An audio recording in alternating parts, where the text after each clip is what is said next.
এজন বিকলাঙ্গ ব্যক্তিয়ে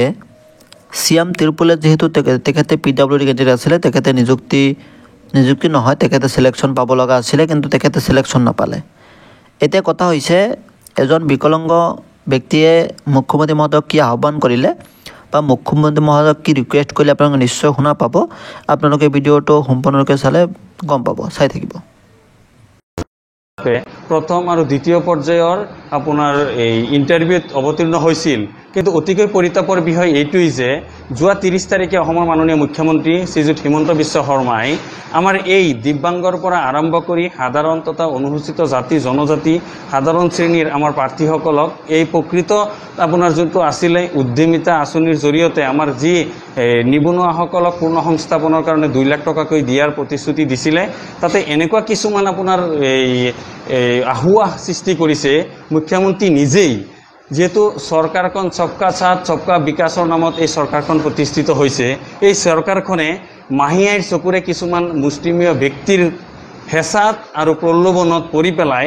আৰ্থিকভাৱে আপোনাৰ বুথ কমিটিৰ জৰিয়তে বিজেপিৰ যুৱ মৰ্চা হোক বিভিন্ন ধৰণৰ বিজেপিৰ IT সেলৰ পৰা তথ্য সংগ্ৰহ কৰি পেলাই 20,000 30,000 5,000 10,000 টকা লৈ পেলাই যিকেইটা প্ৰাৰ্থী আপোনাৰ সিহঁতৰ টকা পইচা লেনদেন কৰিছে তেখেতসকলেহে চূড়ান্ত তালিকাত সন্নিৱিষ্ট হৈছে। আৰু সেই তেখেতসকলক কোনো ধৰণৰ আপোনাৰ কৈশল্য কিবা স্কিল ট্ৰেইনিং নাই তেনেকুৱা নথকা ব্যক্তি এটা গড় নম্বৰত 3জন ব্যক্তিলৈকে এই মুখ্যমন্ত্ৰীৰ আত্মনিৰ্ভৰশীল আঁচনিৰ আপোনাৰ প্ৰাপ্য পাইছে। গতিকে অসমৰ মাননীয় মুখ্যমন্ত্ৰী মহোদয়ক অনুৰোধ জনাওঁ এইটোৱেই যেন আমি সমস্ত তৰত যেনেকৈ দিব্যাংগৰ পৰা আৰম্ভ কৰি সাধাৰণ শ্ৰেণীৰ এই নিবনুৱা ভাই বন্ধুসকলক লৈ পেলাই আমাৰ দিব্যাংগ মঞ্চ হোক কিবা যিকোনো ধৰণৰ জাতীয় সংগঠনৰ লগত আমি আলাপ আলোচনা কৰি তীব্ৰভাৱে অহা 5 তাৰিখৰ পৰা 8 তাৰিখলৈকে গুৱাহাটী খানাপাৰাস্থিত নেশ্যনেল হাইৱেত হয় ব্ৰিজৰ ওপৰত হোক কিবা ব্ৰিজৰ তলত হোক আমি যৌথভাৱে প্ৰায় 973 জন আমাৰ এই ভাই ভনীসকলক লৈ পেলাই যিকেইজন প্ৰাপ্যৰ পৰা বঞ্চিত হৈছে আমি পথ অৱৰোধ নহলে গণতান্ত্ৰিকভাৱে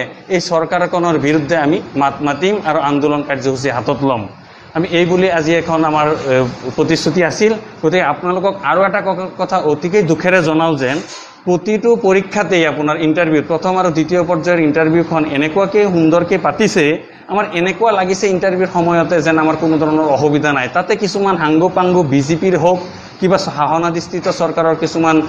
লবিকেন্দ্ৰিক বিষয় ববিয়াই এই তালিকা প্ৰস্তুত কৰি আৰু সবতকৈ পৰিতাপৰ বিষয় যে এই মহাপ্ৰতাপী নিজকে এটা টি-শাৰ্ট পিন্ধে 3 লাখ 4 লাখ 5 লাখ টকা দামৰ এই মহাপ্ৰতাপী মন্ত্ৰী ফিজুছ হাজৰিকাই যি নেকি বিভাগীয় মন্ত্ৰিত্ব পদো নিজে চম্ভালি ল'ব পৰা নাই, দালালি আৰু সিন্ডিকেট ৰাজৰ লগত জড়িত, সেইজন হৈছে নগাঁও জিলাৰ অভিভাৱক মন্ত্ৰী। তেখেতৰ সময়তে বোলে তালিকা প্ৰস্তুত হৈছে। নগাঁও জিলাৰ নৰেন্দ্ৰ কুমাৰ সাহা ডেপুটি কমিশনাৰক আমি ফোনযোগে বাৰ্তালাপ কৰাত এটা কথা গম পাওঁ যে অভিভাৱক মন্ত্ৰীয়ে তালিকা প্ৰস্তুত কৰিছে। গতিকে আমাৰ এতিয়া এনেকুৱা এটা সন্দেহৰ আঙুলি গৈছে যেন প্ৰতিটো জিলাতেই যদি অভিভাৱক মন্ত্ৰীসকলে এই মুখ্যমন্ত্ৰীৰ আত্মনিৰ্ভৰ আঁচনিৰ তালিকা প্ৰস্তুত কৰে তেতিয়াহ'লে আমাৰ অভিভাৱক মন্ত্ৰীসকলটোৰ শাসনাধিষ্ঠিত চৰকাৰৰ, গতিকে তাতে প্ৰকৃত হিচাপে যোগ্য উদ্যমী যুৱক ইয়াৰ পৰা বঞ্চিত হৈছে। এই মুখ্যমন্ত্ৰী মহোদয় আগন্তুক দিনত কোনো ধৰণৰ এডভাৰটাইজ আৰু অনলাইন আবেদন কৰা বন্ধ ৰাখি সাময়িকভাৱে বন্ধ ৰাখি এই ৭৫,০০০ যে আবেদনকাৰীক ইয়াৰ পৰা ভাত পৰি ৰৈছে, গতিকে আবেদনৰ এডভাৰটাইজ আৰু অনলাইন প্ৰচেছটো আৰম্ভ হোৱাৰ আগতে অতি শীঘ্ৰে ইণ্টাৰভিউত অৱতীৰ্ণ হোৱা প্ৰতিজন প্ৰাৰ্থীকেই পুনৰাই বিবেচনা কৰি পেলাই আপোনাৰ হেৰি কৰিব লাগে। আৰু মুখ্যমন্ত্ৰী মহোদয়ে যিকোনো এটা চেনেলৰ যোগেদি পেলাই তেখেতে প্ৰেছ মিটত